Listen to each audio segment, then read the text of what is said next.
नमस्कार, मैं हूं नारायण शर्मा और आप देख रहे हैं AINS न्यूज 24 चैनल। अब खबरें विस्तार से। छत्तीसगढ़ कांग्रेस के उम्मीदवारों की दूसरी लिस्ट आज देर शाम जारी कर दी गई, जिसमें कई चौंकाने वाले नाम भी सामने आए हैं। खासतौर पर धरसींवा से अनीता योगेंद्र शर्मा का टिकट काटकर छाया वर्मा को दिया जाना और रायपुर दक्षिण से महंत रामसुंदर दास को मैदान में उतारना समझ से परे रहा। अब देखना यह है कि नाराज कार्यकर्ताओं का पार्टी के इस एक्शन पर क्या रिएक्शन सामने आता है। छत्तीसगढ़ में खेल और खिलाड़ियों की बद से बदतर स्थिति होने का आरोप भारतीय जनता पार्टी के प्रवक्ता व पूर्व विधायक विमल चोपड़ा ने लगाया। उन्होंने कहा कि छत्तीसगढ़ ओलंपिक संघ के अध्यक्ष रहते हुए मुख्यमंत्री भूपेश बघेल ने खेल और खिलाड़ियों की वही दुर्दशा कर दी है जैसी उन्होंने छत्तीसगढ़ राज्य की है। चोपड़ा ने कहा कि आज खिलाड़ियों को उचित प्रशिक्षण नहीं मिलता, न ही प्रतियोगी खेलों में हिस्सा लेने के लिए कोई शासकीय सहयोग।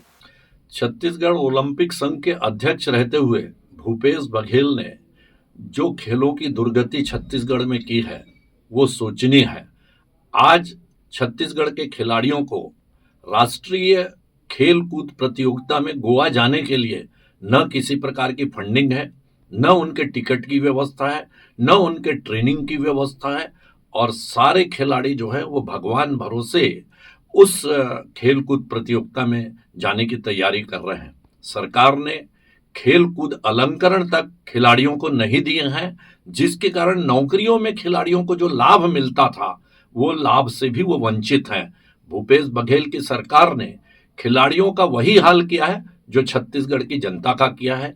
चारों तरफ भ्रष्टाचार है और यदि इसमें भी भ्रष्टाचार की गुंजाइश होती खिलाड़ियों के फंड में तो ये सरकार कूद करके वो काम करती, लेकिन उसमें भ्रष्टाचार की गुंजाइश नहीं है। चुनाव का खेला खेलने में ये सरकार व्यस्त है, इसलिए खिलाड़ियों की उपेक्षा जैसी की जा रही है इस सरकार के द्वारा वो बहुत निंदनीय है। स्वीप कार्यक्रम के अंतर्गत जोन की टीमों ने मतदाता जागरूकता अभियान चलाया। इसके अंतर्गत टीम ने शहर के उद्यान और भीड़-भाड़ वाले क्षेत्रों में जाकर लोगों से अधिक संख्या में मतदान करने का संकल्प दिलाया। इस दौरान नुक्कड़ नाटकों की प्रस्तुति के माध्यम से मतदान की अहमियत समझाई गई और मताधिकार के बारे में जानकारी दी गई। ये पूरा कार्यक्रम जिला कलेक्टर और नगर पालिक निगम के आयुक्त के निर्देशानुसार पर संपन्न कराया जा रहा है। राजनांदगांव जिले की 4 सीटों के लिए नामांकन रैली में मुख्यमंत्री भूपेश बघेल शामिल हुए। इस मौके पर एक सभा का आयोजन भी किया गया, जिसे नाम दिया गया हैं तैयार हम। राजनांदगांव की 4 विधानसभा सीटों के लिए मुख्यमंत्री ने पक्ष में प्रचार किया। यहां सभा को संबोधित करते हुए उन्होंने राजनांदगांव जिले में हुए गर्भाशय कांड और आंख फोड़ुआ कांड की याद दिलाई और पूर्व मुख्यमंत्री डॉक्टर रमन सिंह को सबसे बड़ा भ्रष्टाचारी बताया। साथ ही उन्होंने कहा कि ऐसे भ्रष्टाचारी के समर्थन में देश के गृह मंत्री आए और वे भी झूठ बोलकर चले गए। नांदगांव के रमन सिंह के एरी से कि हर साल मैं बोनस दूं, 300 रुपया दूं, लेकिन आप याद करो कि चुनाव साल में बोनस और 3 साल कोनस। ये स्थिति अमित शाह जी आके झूठ बोल के चल दी कि धान ला हमन खरीदतन कतका बड़ा लाभारी मारे, गृह मंत्री लाभारी मारा थे, प्रधानमंत्री लाभारी मारा थे। रमन सिंह के बोलती बंद, अरे डबल इंजन के सरकार इसे 2014 में यह मुख्यमंत्री रमन सिंह री से केंद्र में मोदी जी प्रधानमंत्री री से और वही साल आप याद करो आपके धान ला 10 क्विंटल लेके फैसला कर रही से। डबल इंजन के सरकार जिन धान खरीदी हर साल कम होत रही से। जब मनमोहन सिंह रही थे एक बार रमन सिंह 80 लाख क्विंटल खरीदी और ओकर बाद 2017 में घटत 56 लाख हो गए। डबल इंजन के सरकार में किसान ला फायदा नहीं।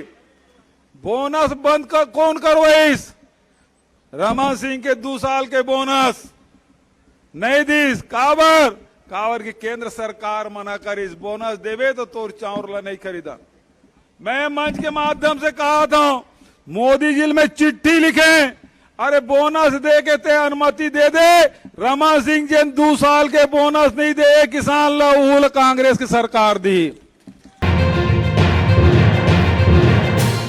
छत्तीसगढ़ में आम निर्वाचन को लेकर दूसरे चरण का मतदान 17 नवंबर को तय है, लेकिन स्थिति को आगे बढ़ाए जाने का आग्रह पूर्व मुख्यमंत्री डॉक्टर रमन सिंह ने किया है। उन्होंने ट्वीट के माध्यम से जानकारी दी कि दूसरे चरण के मतदान यानी 17 नवंबर के आसपास छठ पूजा का पर्व होने से बड़ी संख्या में मतदाता इस निर्वाचन प्रक्रिया का हिस्सा नहीं बन पाएंगे। पूर्व मुख्यमंत्री ने अधिक से अधिक मतदाताओं को चुनाव में जुड़ने और अपने मताधिकार का प्रयोग करने की मंशा से ये आग्रह किया है। भारतीय जनता पार्टी के चुनाव मीडिया संयोजक व प्रयागराज के विधायक सिद्धार्थनाथ सिंह ने कहा कि शराब घोटाले में गिरफ्तार लोगों की याचिका हाईकोर्ट द्वारा खारिज किए जाने पर कांग्रेस के जो बयान सामने आए हैं उससे लगता है कि अब कांग्रेस ये कहेगी कि भाजपा की तरफ से ईडी, आईटी और सीबीआई की तरह अब हाईकोर्ट भी चुनाव लड़ रही है।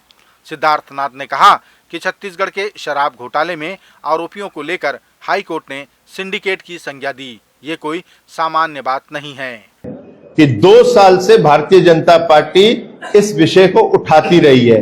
19.2 करोड़ का हमने होर्डिंग तक लगाई थी अपने बीजेपी प्रदेश कार्यालय के बाहर। हम लोग तो बोलते रहे हैं। तो मैंने प्रश्न यही है जो आपने नहीं सुना, फिर मैं रिपीट कर रहा हूं दोस्त, कि हमने 2 साल से उठाया, आप चुप्पी बनाए रहे मुख्यमंत्री जी। अब हाईकोर्ट ने बेल कैंसिल करने में कॉग्निजेंस लिया है एलिगेशंस का और उसके आधार पर जजमेंट दिया है। क्या अब भी आप चुप रहेंगे या कुछ बोलेंगे? छत्तीसगढ़ के मुख्यमंत्री भूपेश बघेल ने कहा कि हमारी पार्टी ने चुनाव के पहले ही 3 बड़ी घोषणाएं कर दी हैं, जिनमें 20 क्विंटल धान खरीदी, 17.5 लाख परिवार को आवास और जाति जनगणना शामिल है। लेकिन भारतीय जनता पार्टी उल्टा लटकाने की बात कर रही है। मुख्यमंत्री ने साफ किया कि भाजपा ऐसा क्यों कह रही है, क्योंकि उनके और अडानी के बीच में कांग्रेस की सरकार खड़ी है, इसलिए भारतीय जनता पार्टी को कुछ सूझ नहीं रहा है। 20 क्विंटल धान खरीदेंगे, ठीक है। दूसरा हमने कहा कि 17.5 लाख परिवार को आवास देंगे, भारत सरकार दे न दे। 7.5 लाख लोगों के खाते में पैसा चला गया है 21। उसके अलावा 10 लाख लोगों को और देंगे, प्रियंका जी ने घोषणा कर दी है। जाति जनगणना कराएंगे, ये भी घोषणा कर दी है हम लोगों ने। भारतीय जनता पार्टी अभी तक के उल्टा लटकाने में लगे हुए हैं। छत्तीसगढ़ में आएंगे, अमित शाह जी आए थे, उन्होंने कुछ बात नहीं कही कि किसानों के लिए, मजदूरों के लिए, महिलाओं के लिए, युवाओं के लिए क्या करेंगे। उन्होंने उल्टा लटकाने की बात कही। क्यों? कि उनके और अडानी के बीच में कांग्रेस की सरकार खड़ी हुई है, खदान और अडानी के बीच में, तो इसलिए उनको कुछ नहीं सूझ रहा है। नहीं तो हम लोग भी विपक्ष में थे तो पहले ही हमने कहा था किसानों को कर्जा माफ करेंगे, 2500 रुपये क्विंटल में धान खरीदी करेंगे, बिजली विभाग करेंगे। भारतीय जनता पार्टी मौन है। हम तो सत्ता में, उसके बाद भी 3 बड़ी घोषणाएं, मतलब 17.5 लाख परिवारों के यदि हम मकान देते हैं तो पैसा कितना होता है? तो जाता है 18-20 हजार करोड़ रुपया। और ये भी कह दें केंद्र सरकार उसमें सहयोग दे ना दे, हम देंगे। ये थे आज के प्रमुख समाचार। आप देख रहे थे हमारा लोकप्रिय यूट्यूब चैनल AINS न्यूज 24। अब हमें इजाजत दीजिए। कल तक रोजाना की ताजा खबरों के लिए आप देखते रहिए हमारा लोकप्रिय यूट्यूब चैनल। हमारे यूट्यूब चैनल को लाइक, सब्सक्राइब करें और बेल आइकन का बटन दबाना ना भूलें। नमस्कार।